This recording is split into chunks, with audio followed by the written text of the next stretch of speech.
Hi everyone, welcome back. I hope you had a bit of time to have a look at yesterday's and I hope you enjoyed it or was at least able to get something out of it. What I want to do next, the next stage of what I do when I'm doing any of my quilts is I'll start with the base that we created yesterday with the transparent paints and then I build on it from there. So what I want to be able to do is create lots and lots of layers that create a lot of depth and texture, movement and activity. I think I mentioned all of that yesterday. So to do that, the simplest and most effective way is to use lots of layers. So in the case here, you really don't see the layers, but I've got the transparent paints as the background with all the blues, and then through all of the layers I have a full-bodied paint, the Lumiere paint, that is running horizontally, and there's a range of reasons why we do that, and I'll come back to that a bit later. This one here I did for an interview with Ricky Timms, and I wanted it to be fairly monochromatic.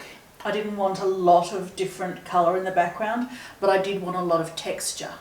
So again, I've started with the transparent paints with the light greys, and then I've gone through with a range of the Lumiere paints in the pewter and silver, and then I've gone and built more layers again. So some of the things you can see here we're going to cover off tomorrow and then the next day.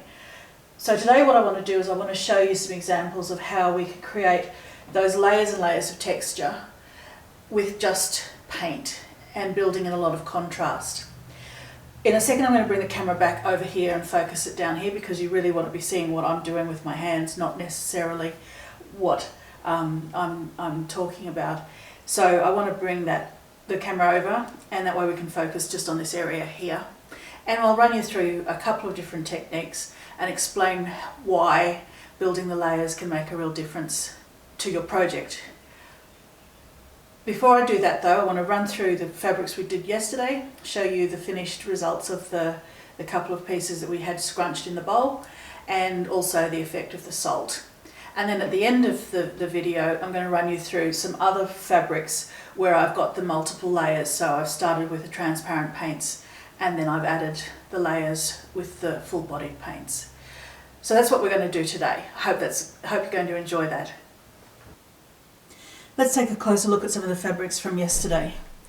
So this is the one with the salt. We can see that I've still got all the salt sitting on there. And if I take all the salt and just rub that off, you can see where the salt crystals have been, and they've concentrated the colour of the paint.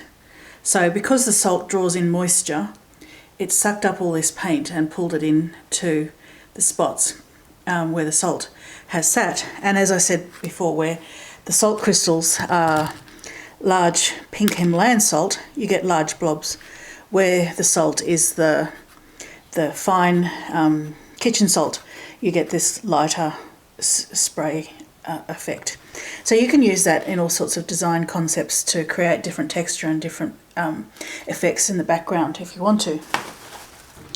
Here's another example which is a bit lighter that I did earlier, and again you can see the salt has created all the texture, pulled the paint in, helped assist with some of the blending of the colour, and concentrated the colour in the spots where the salt has been most intent. Through here around this bit there was a bit of string in the background, and that's actually framed the salt, which has concentrated that colour in that space.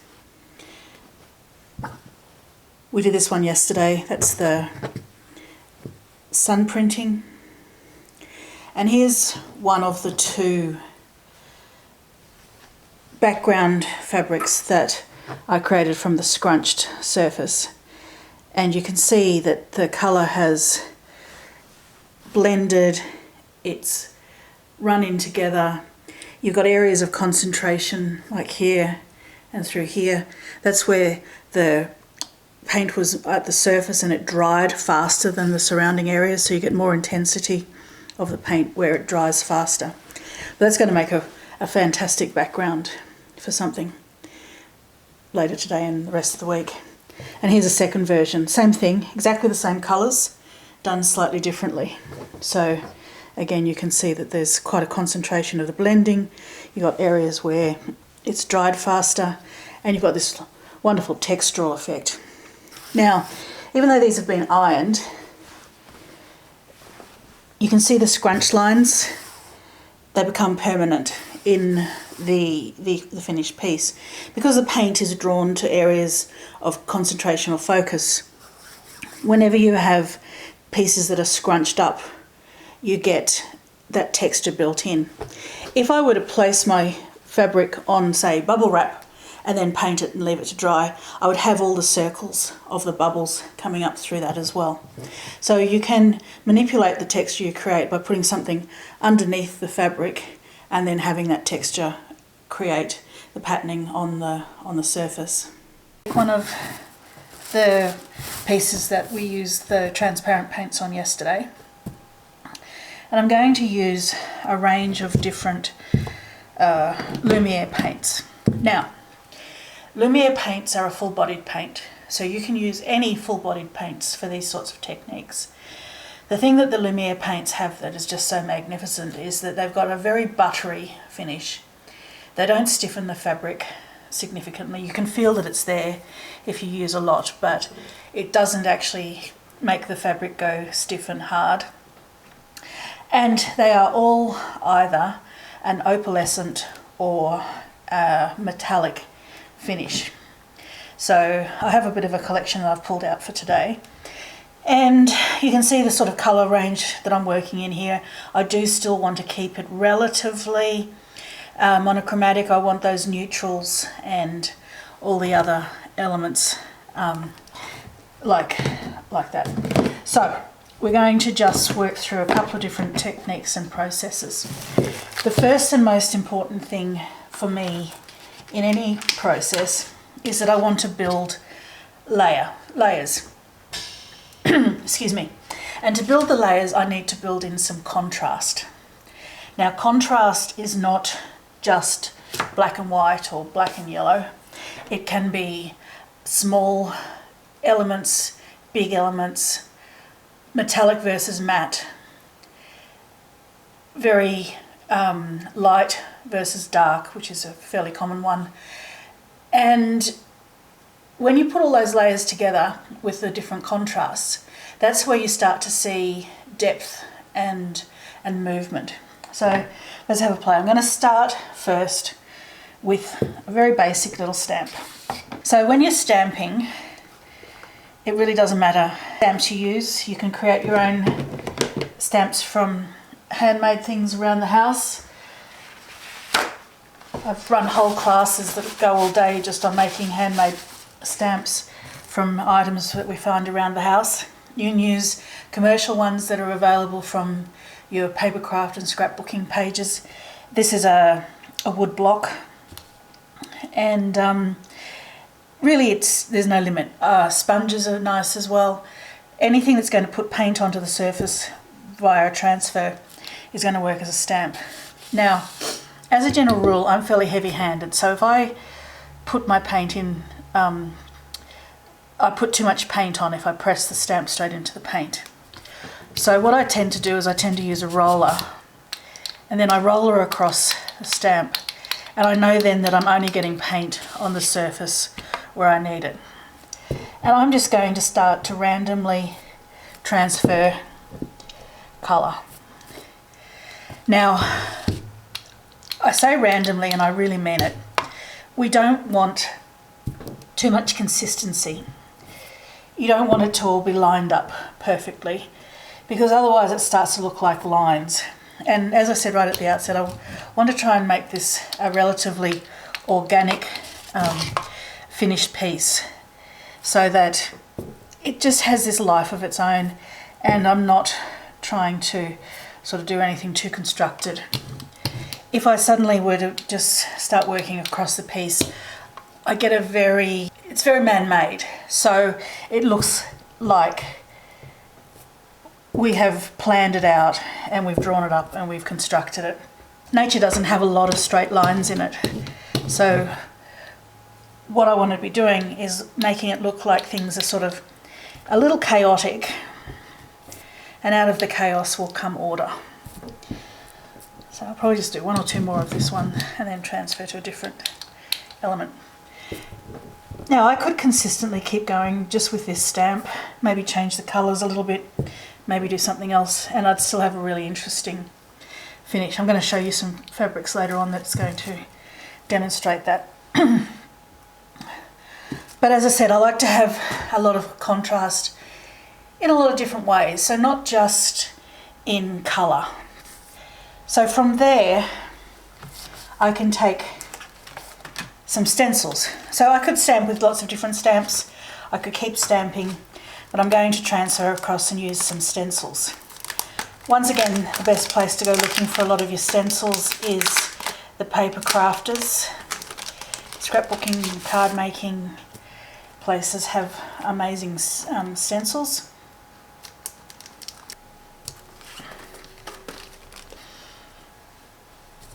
So just with those three stencils, I have contrasting sizes in my elements. So I've got some quite small detail here. I've got some medium-sized details there. This one I just had to buy. It's a sign of the times, but I think it's very cute. And I have some slightly larger elements there. And then when you consider them against the stamp, I've got a whole range of different sizes happening in the one space. With my stenciling, I'm going to now change my colours. So I'm going to go a couple of different colours, and I'm going to stop using the roller and start to use a brush. This one's a really pretty one, and it's a really interesting paint to work with. The halo pinks in the Lumiere, halo range in the Lumiere paints are really quite magical because they have the colour and then they split with the gold, so you can get all sorts of different textures. Now, one thing I almost never do, again because it's all about lines, is work across the whole stencil. I'm just going to use little bits and elements.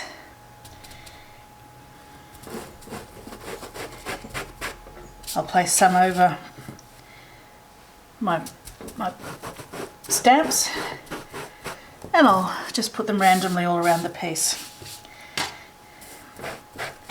I need a little bit more paint. So you can start to see already what it looks like when we start to build up different layers. I'll keep going a little bit more with this.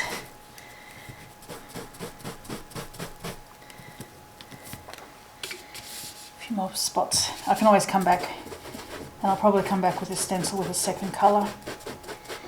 But we'll see how we go. Often I find these sorts of pieces I just play. Now I'm working on a fat quarter, but you could just as easily be working on some meterage. You can create major feature fabrics that you might want to work with and build into a quilt. I've made clothing out of some of the fabrics, painted fabrics. I've made any number of quilts where I've used painted fabric, either chopped up or as a large feature. I'm going to go through and put some of our little corona dots.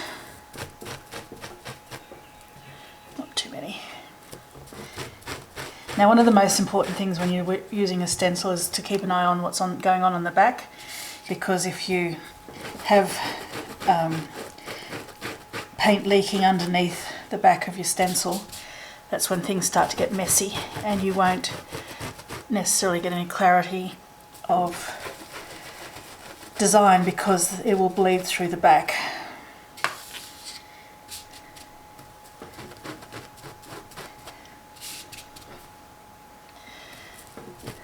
This element will definitely capture the time that we're in right now, won't it?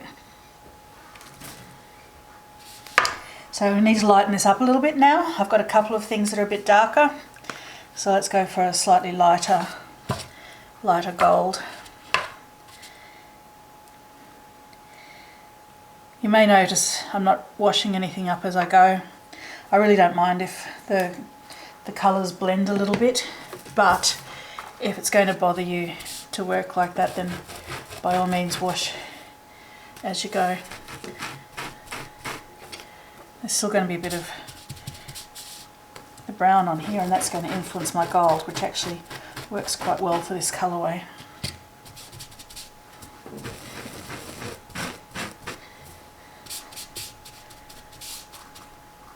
So you can see how the gold has changed the brown or the rust by the way it's blended through.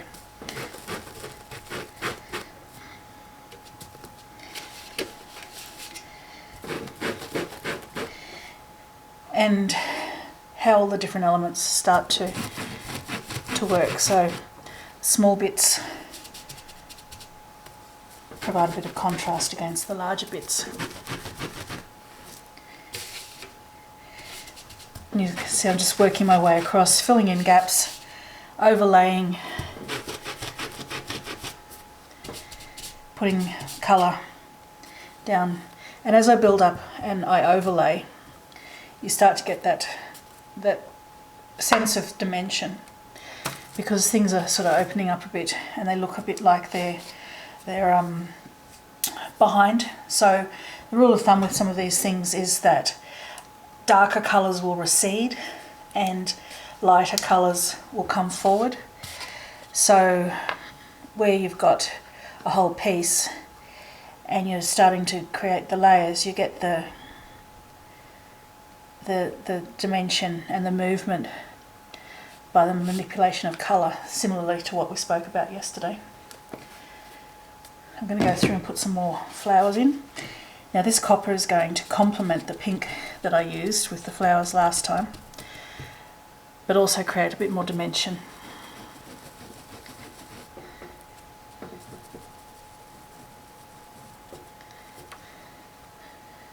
So you can see they look bolder than the pink because they're more metallic. And the more metallic something is, the more it comes forward. So in the same way that dark recedes and light comes forward, matte will recede and shiny will come forward. So I think that's pretty good as far as overall coverage of this piece. Now, one final thing I'm going to do with the full bodied paints is I'm going to put it through a screen print. Now, before I do that, the big difference between the more viscous paints and the more liquid paints is how they behave. So yesterday we used a lot of water, we got the colours to run and blend and bleed and mix. Today we're using paints that sit where you put them, and that allows you to do things like stamping, stenciling, screen printing, sponging, direct paint, etc. I could still work with these fuller bodied paints on wet fabric and I would get more movement, but not to the same degree that I got with the transparent paints yesterday. So we've got quite a nice mix starting to happen there, and this is going to be a gorgeous background for what I've got in mind in the next couple of stages. We won't get ahead of ourselves. So now I've lost where I put my screen print. Lumiere paint is notoriously quick to dry. So with stencils, as a general rule, I don't really mind if I get paint and the paint stays there forever. It just builds up, and I might wash them from time to time. I don't lose a lot of sleep over a bit of dry paint on a stencil or even some of the stamps. On a screen, however, you really want to make sure that you rinse it straight after you've used it, because you don't want the paint drying in the surface, and that then will ruin the surface completely. It'll mean that you can't use it again because the gaps in the screen, which is where the paint goes through, will have been sealed up with dry paint. So make sure if you're going to do a screen print, you pretty much straight away wash your screen. Now I'm hesitating because I'm trying to decide which way's up with this piece.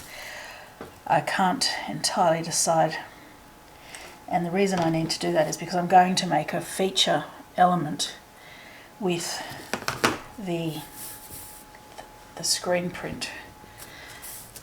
So I think I'm going to work this way and put my bumblebee in there. Right, so I'm just going to pour a little bit of paint on here.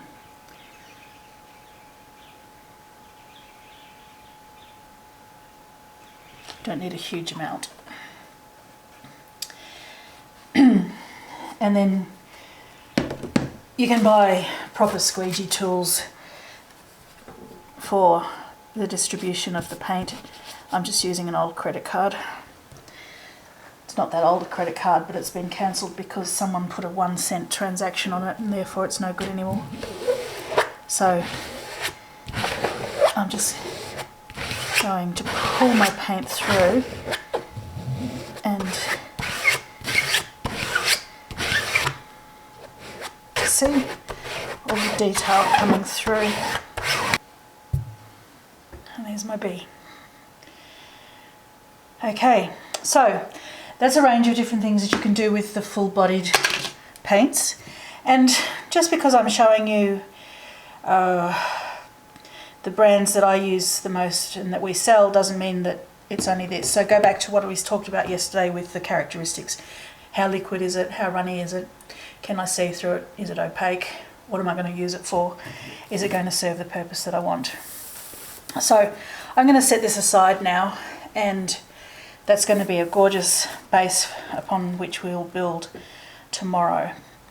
But hopefully you can start to see the texture and the dimension and the movement that's achieved just by manipulating where you put the paint and by changing up your contrast in both your media and your colours and the size of your elements. Alright, I'm going to come back and show you a range of examples of some prints, some fabric I've done over time, just to give you some different colourway ideas and some different textural ideas. And then tomorrow we will go forward and do some more embellishment onto the surface of this background fabric. Here are some examples of some fabrics that I've done earlier in different colourways. So this one, for example, is as of where we finished yesterday.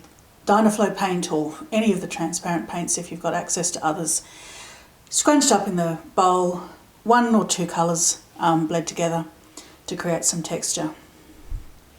Then when you follow on from what we've done today, I can create completely different looks by how I layer them up. So, for example, this one just lightly sponged the paint over the surface, and you can see how amazing the effect is. Exactly the same background, but instead of using a sponge all over the surface, I have used a stencil and put different colours through the stencil. Same background, completely different look, and you still have the gorgeous lustre of the metallics as well. Now, any of these can be used as backgrounds. They can also be cut up as feature fabrics. This one's a really basic one. So I've taken 2 colours of the Dynaflow paint, and then I've just used a brush to put strokes. But you can see the style of movement and activity that you can create just by adding a little bit of paint. So quite a lot of concentration of colour there, but very active. That'll be fantastic to work on at some stage. Oops, upside down. So these ones using a stencil. Now again, same concept, background with the transparent paint, the full-bodied paint on the surface, and here you can see an example of mixing some matte and some lustrous paints, so you get a bit of variety, and again you get that sense of dimension and texture and movement. And this is exactly the same thing but different colours. So instead of adding the metallics, I've just got monochromatic black on the dragonflies there. exact same process, very different effect. Now in this series I did several with the same background fabric and then used different stamps and stencils on that one. So different concentrations of texture, density of patterning, different overall finishes. Exactly the same background, different overall effects. So you can see that you can create all sorts of interesting background fabrics, but you can also create some pretty stunning feature fabrics should you choose to cut them up and use them in a patchwork block or even in small pieces. And the final piece is a bit softer, a little bit more monochromatic sort of. It's much more blended, and this one's on a bit of a linen rather than the cottons that I've showed you before. But you can see by just overlaying a couple of different elements, you get that sense of texture, depth, movement, but most importantly, the depth. All right. Again, if you haven't joined Facebook or Instagram yet, please do. The details are on the screen. I have some free download material on the website. Some of it talks about the difference with the paints. So it's all material I've used in Houston when I've been teaching over there. You're welcome to access that from our website, which is textiletransitions.com.au, and download that and keep it for yourself for reference. Please share the group with your friends and invite them to come and join us. And I'll see you tomorrow.